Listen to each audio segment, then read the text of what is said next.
நடுநடுங்கிக் கொண்டிருக்கக்கூடிய ஒரு தலைவர் ஒரு ஆணை இடுகிறார். ஓரணியில் தமிழ்நாட்டை அணிதிரட்ட வேண்டும் என்று சொல்லுகிறார். எதற்காக ஓரணியில் தமிழ்நாட்டை ஒன்றிணைக்க வேண்டும்?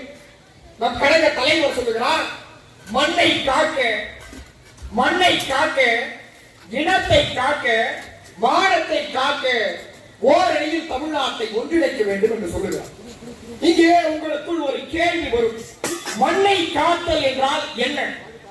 மண்ணை காக்க வேண்டும் என்றால் கையில் ஒரு விழி மண்ணை எடுத்து அந்த மண்ணை பாதுகாப்பாக வைத்துக் கொள்ள வேண்டுமா? எது மண்?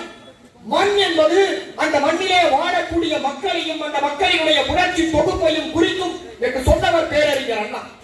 அப்படி என்றால் ஒரு மண்ணை காத்தல் என்பது அந்த மண்ணிலே வாழக்கூடிய மக்களினுடைய உரிமைகளை காத்தல், அந்த மக்களினுடைய வாழ்க்கையை மேம்படுத்துதல், அந்த மக்களினுடைய கல்வியை சுகாதாரத்தை மேம்படுத்தி அவருடைய வாழ்க்கை தரத்தை மேம்படுத்துவதுதான் மண்ணை காப்பது. அப்படி மண்ணை காப்பதற்காக இன்றைக்கு ஓரணியில் தமிழ்நாட்டை அணிதிரட்ட வேண்டிய அவசியம். எனக்கு முன்பாக பேசிய நகர்மன்றத்தினுடைய ஆற்றல் மிகு செயலாளர் குறிப்பிட்டாரே, இந்த திராவிட முன்னேற்ற கழகத்திற்கென்று 75 ஆண்டு கால வரலாறு இருக்கிறது.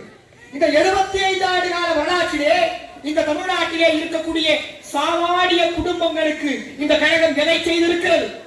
மண்ணை காத்தல் என்பது நிலவே இல்லாமல் மண்ணே இல்லாமல் இருக்கிறானே அந்த ஏழை விவசாயி, அவனை பார்க்கிறார் முத்தமிழறிஞர் கலைஞர். அந்த மண்ணே இல்லாமல் நிலவே இல்லாத அந்த ஏழை குடும்பங்களை பார்த்து 1,72,000 குடும்பங்களுக்கு இலவச நிலத்தை கொடுத்து மண் என்பது ஒரு மக்களுடைய அடிப்படை உரிமை என்பதை நிரூபித்து காட்டியவர் முத்தமிழறிஞர் கலைஞர். நிலத்தை கொடுத்ததோடு நின்னாரா? இன்றைக்கு பெரியோர்களுக்கு இணையாக இருக்கிறீர்களே தாய்மார்களே, உங்களுக்கெல்லாம் பாரம்பரிய சொத்திலே சம உரிமையை யார் கொடுத்தார் என்பது உங்களுக்கு தெரியுமா? 1956 அம்பேத்கர் எழுதுகிறார். என்ன எழுதுகிறார்? 29 பெரியார் செங்கல்பட்டு மாநாட்டிலே ஆண்களுக்கு நிகராக பெண்களாகிய உங்களுக்கும் சொத்திலே சம உரிமை கொடுக்க வேண்டும் என்று தீர்மானம் போட்டார். அந்த தீர்மானத்தை நிறைவேற்றுவதற்கு 1956 இந்து சட்ட மசோதாவை கொண்டு வருகிறார் அண்ணல் அம்பேத்கர். கொண்டு வந்த போது அந்த மசோதா தோற்கடிக்கப்படுகிறது.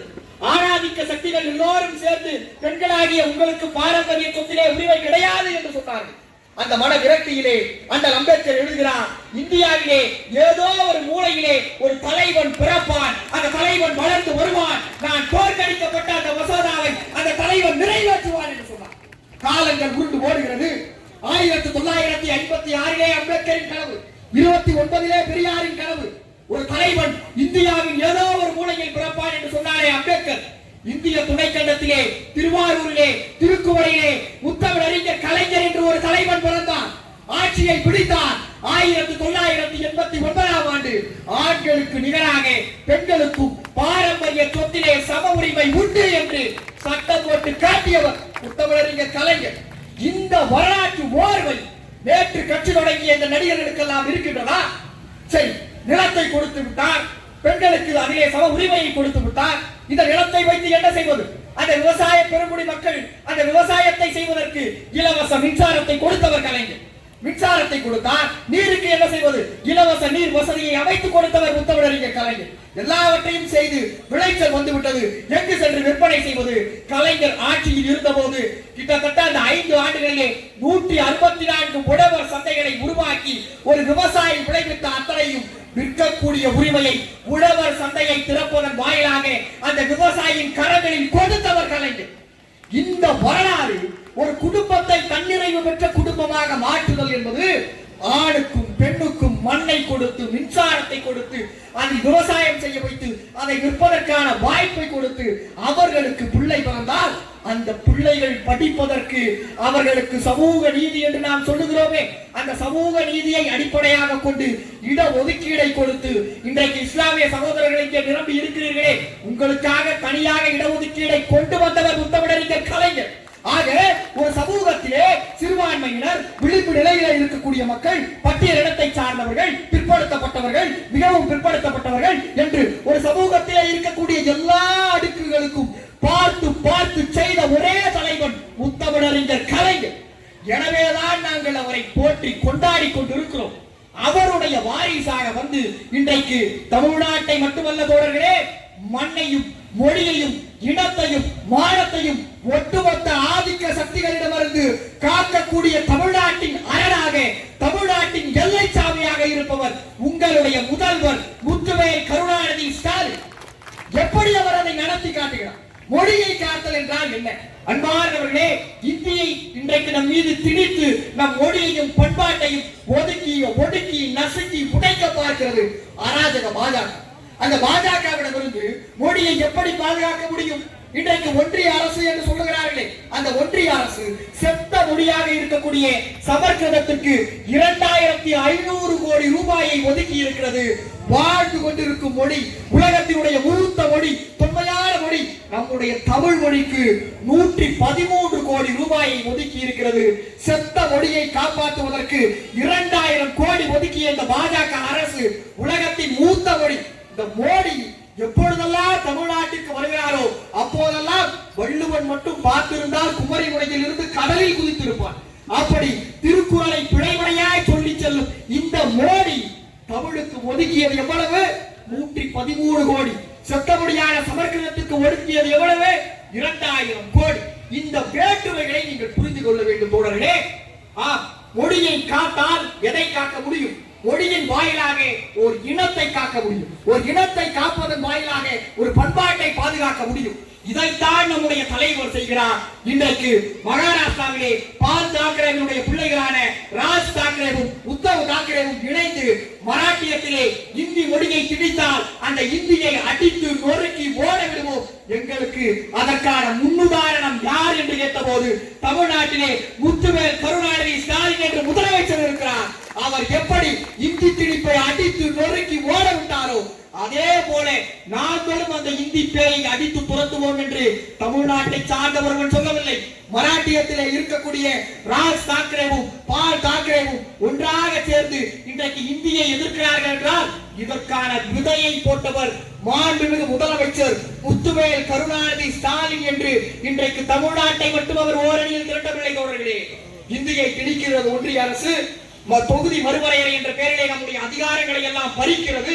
இதையெல்லாம் செய்யக்கூடிய இந்த அக்கிரமங்களை எல்லாம் செய்யக்கூடிய இந்த பாசிச பாஜக அரசை எதிர்த்து தமிழ்நாட்டை மட்டுமல்ல, தெலுங்கானாவை மட்டுமல்ல, தமிழ்நாடு, கேரளம், ஆந்திரம் என்று ஒட்டுமொத்த தென்னிந்தியாவையும் திரட்டி மொழியை காப்பதற்கு, மண்ணை காப்பதற்கு, மானத்தை காப்பதற்கு ஒரே ஒரு தலைவனுக்கு மட்டும்தான் அந்த வீரமும் தீரமும் இருக்கிறது.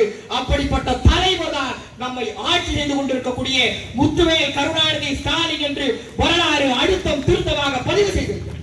இன்றைக்கு இத்தனை தாய்மார்கள் இருக்கிறீர்களே, அவருடைய தந்தை உங்களுக்கு பாரம்பரிய சொத்திலே சம உரிமையை கொடுத்தார். பிள்ளை என்ன கொடுத்திருக்கிறார்? இங்க இருக்கக்கூடிய தாய்மார்கள் எல்லாம் ஒரு காலத்திலே உங்களுடைய கணவன்மார்களுக்கும் பிள்ளைகளுக்கும் நீ என்ன வேலையை செய்திருக்கிறாய் என்று கேட்பார்கள். அவருக்கு சமமாக உட்கார்வதற்கு கூட பெண்களுக்கு உரிமை கிடையாது.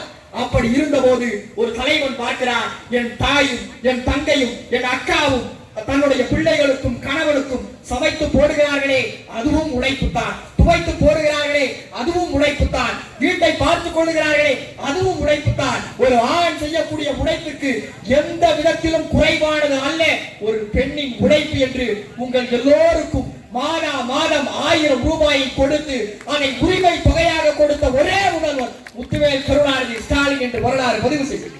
உங்களிலே சிலருக்கு அந்த 1000 ரூபாய் வராமல் இருக்கலாம். உங்களுடைய குரலையும் முதல்வர் கேட்கிறார். ஜூலை 15ஆம் தேதியில் இருந்து உங்களுடன் ஸ்டாலின் என்று விடுபட்ட உங்கள் எல்லோர் கரங்களையும் பிடித்து உங்களுக்கும் 1000 ரூபாயை 45 நாட்களிலே கொண்டு சேர்ப்பேன் என்று சொல்லிய கேட்கக்கூடிய மக்களின் குரலை கேட்கும் ஒரே தலைவர் முத்துவேல் கருணாநிதி ஸ்டாலின். உங்கள் வீட்டிலே உங்களுக்கு பிள்ளைகள் இருக்கிறது. ஆண் பிள்ளைகள் இருந்தால் தமிழ் புதல்வர் திட்டம் 1000 ரூபாய். பெண் பிள்ளைகள் இருக்கிறார்களா?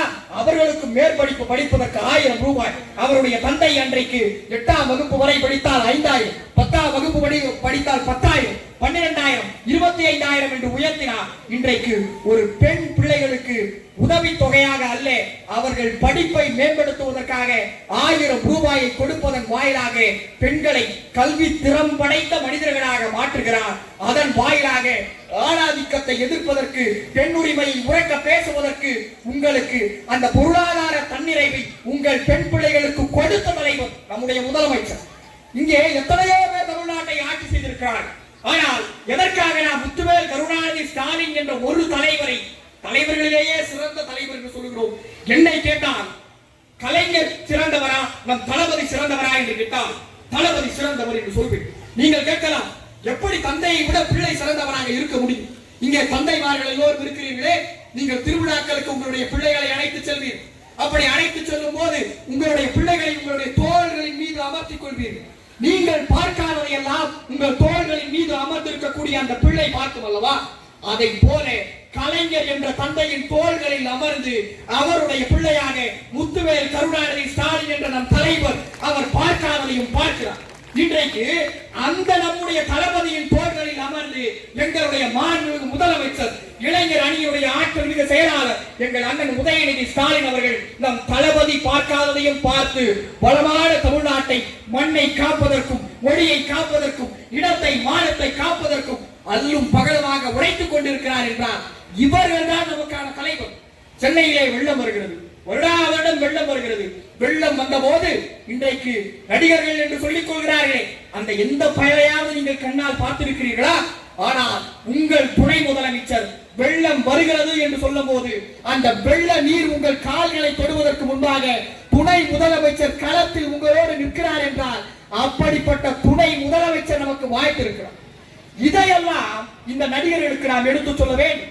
இன்றைக்கு எதிர்கட்சி என்று ஒரு கட்சி இருக்கிறது, ஆனால் அது எதற்காக இருக்கின்றது என்பதுதான் யாருக்கும் தெரியவில்லை. அதிமுக என்று சொல்லுகிறார்கள், அது அண்ணா திராவிட முன்னேற்ற கழகமாக இருந்தது. இன்றைக்கு அமித்ஷா தின்று முடுங்கிய கழகமாக அமித்ஷா தின்று முடுங்கிய கழகம். அமித்ஷா தின்று முடுங்கிய கழகத்தை சார்ந்த அந்த எடப்பாடி பழனிசாமி தமிழ்நாடு முழுக்க சுற்றுப்பயணம் போகிறார். எதற்காக போகிறார்? மக்களை காக்க, தமிழ்நாட்டை மீட்க. அன்பிற்கினிய எடப்பாடி பழனிசாமி அவர்களே, தமிழ்நாட்டை மீட்பது இருக்கட்டும், முதலிலே அமித்ஷாவிடம் நீங்கள் அடகு வைத்த உங்களுடைய அண்ணா திராவிட முன்னேற்ற கழகத்தை மீட்டுவிட்டு வாருங்கள். பிறகு நாம் தமிழ்நாட்டையும் மக்களையும் மீட்பதற்கு யோசிக்க. சரி, ஒருவேளை மீட்க வேண்டும் என்றால் யாரிடமிருந்து மீட்க வேண்டும்?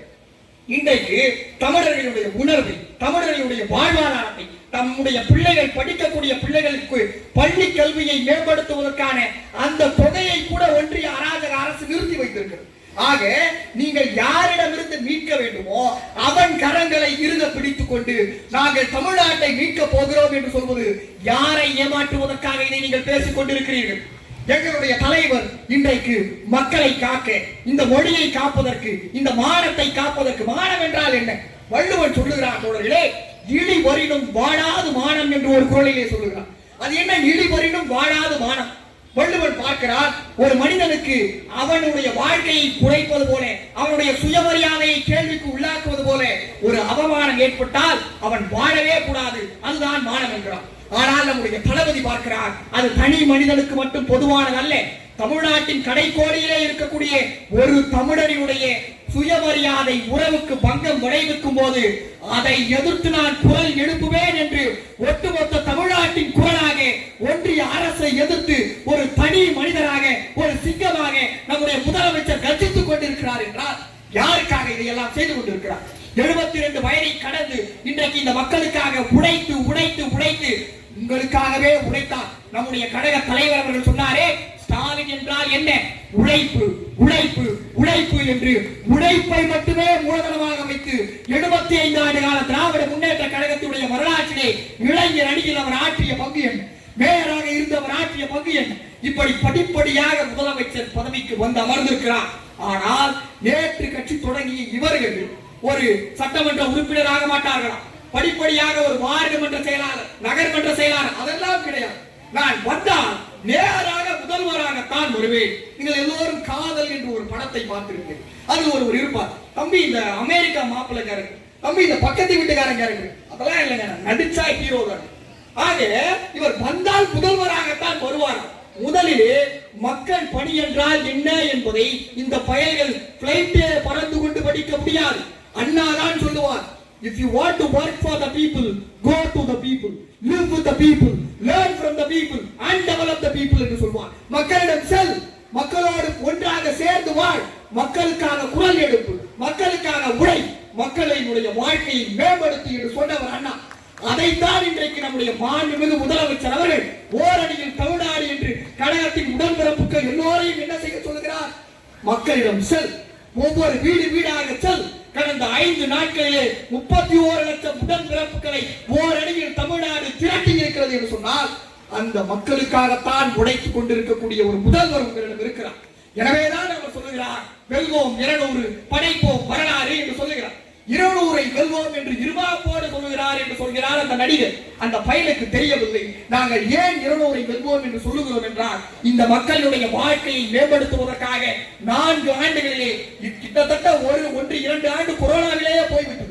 மீதம் இருக்கக்கூடிய 2 ஆண்டுகளில் இந்த மக்களுடைய வாழ்க்கையை ஒட்டுமொத்த குறியீடுகளையும் எடுத்து பாருங்கள்.